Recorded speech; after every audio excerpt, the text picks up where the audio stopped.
telling you what a strange evening it is. Hey, I got some exciting news. I just signed with HBO.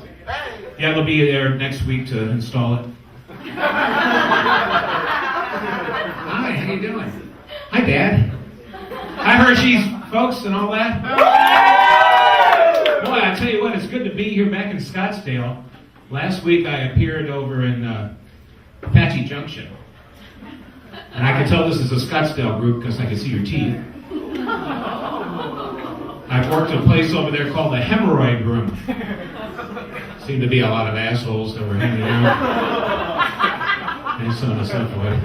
I own a sedan limousine business. I get a lot of my material from my clients. For instance, the other day I was driving to the airport. And my wife texted me. And it said, will I please stop and pick up some bread and milk on the way home? Now I know you're not supposed to text me. I know that. So as I'm hitting hell no, I bumped into the car in front of me. And this dwarf gets out of the car, goes to the back bumper, looks at the back bumper. I get out of the car, start walking over towards him. He turns and looks at me and goes, I'm not happy. So I yell back, then which one are you?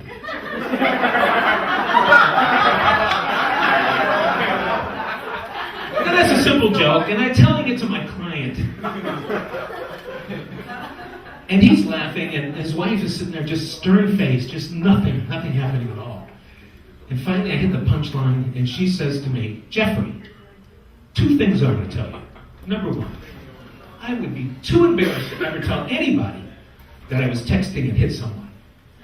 And number 2, they don't like to be called dwarfs, they like to be called little people. And she really thought it was a real story. I have a friend that just came back from India. She said, it was quite an experience. I said, what's the big difference? She said, well, you know, when it's 5 o'clock here, it's 1981 over there.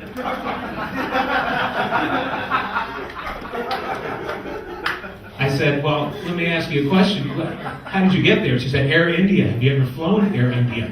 I said, no, what's it like? She said, well, I sat first class, and right behind us was third world. She said, feeding was pretty interesting. They serve first class first, and about an hour later, third world gets to go up and beg for food. So what were you doing over there? She said, I was writing a book about third world countries. I said, oh really? What are you going to call it? God just isn't into you. Okay. Think about it. On the way home, you'll just start laughing. I have a friend named John. He's a Catholic guy from Chicago. I'm a Jewish guy from New York. My first wife was Catholic. That makes our kids cashews. And John was telling me, he said, I grew up in a tough neighborhood in Chicago. I have no idea what it's like to be Jewish. What's it like to be Jewish? So I started telling him a little about the religion, this, that, and that.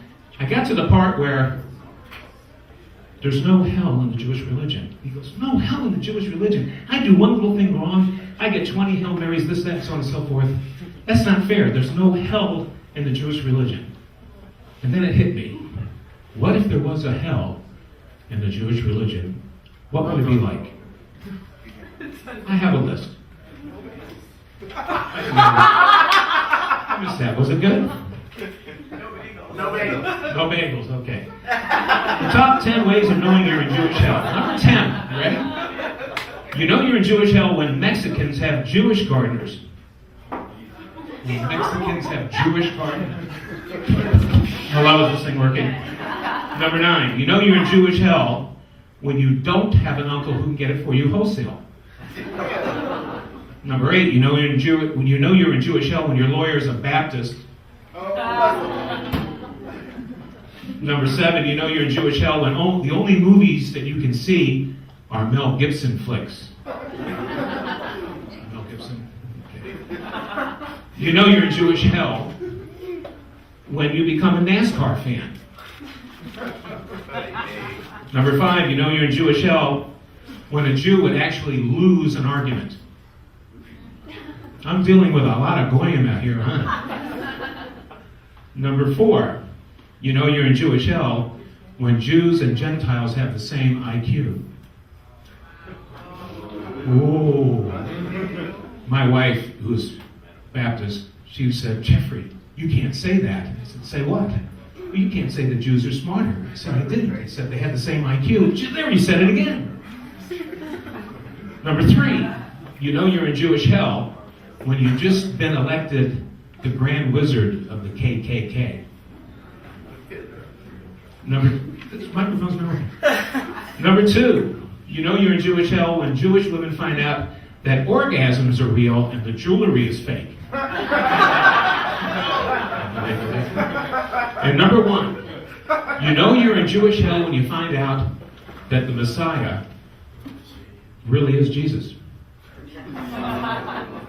That's my set for tonight. Thank you very much for coming.